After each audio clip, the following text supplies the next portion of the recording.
আসসালামু আলাইকুম প্রিয় দেশবাসী। এর আগের ভিডিওতে আমি দেখাইছি একটা বলদিয়ার ছেলে রাস্তা দিয়ে বোতল বা কাগজ মাগজ টুকাইতেছে।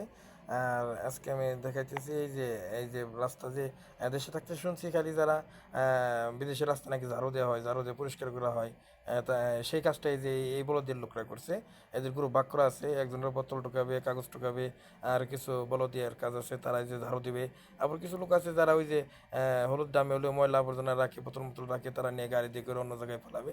কিন্তু এদের কাজটা হলো ঝাড়ু দেওয়া। এই যে এদের কাজটা হলো ঝাড়ু দেওয়া। রাস্তার মধ্যে ধুলা বালি ময়লা বা পাতা পুতা যাই থাকে, অল এভরিথিং আর কি, সব কিছু ঝাড়ু দিয়ে এরা পরিষ্কার করে তার মধ্যে এরা হলো করে। এটা হলো এদের কাজ।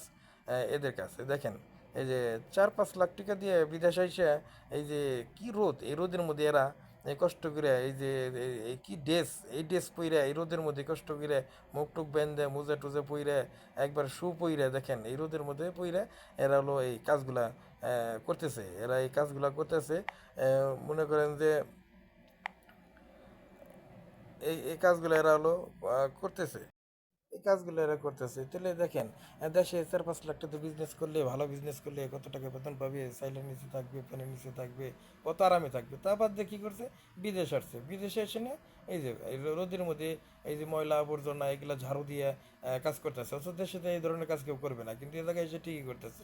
বুঝছেন, এদের কাজ হলো বলদিয়া কাজ। যারা বিদেশ আসতে চাচ্ছেন বলদিয়া বিষয়, তারা ঠিক জেনে রাখবেন এই কাজগুলো আপনাকে করতে হবে। এই রাস্তার বোতল ঢুকানো, রাস্তা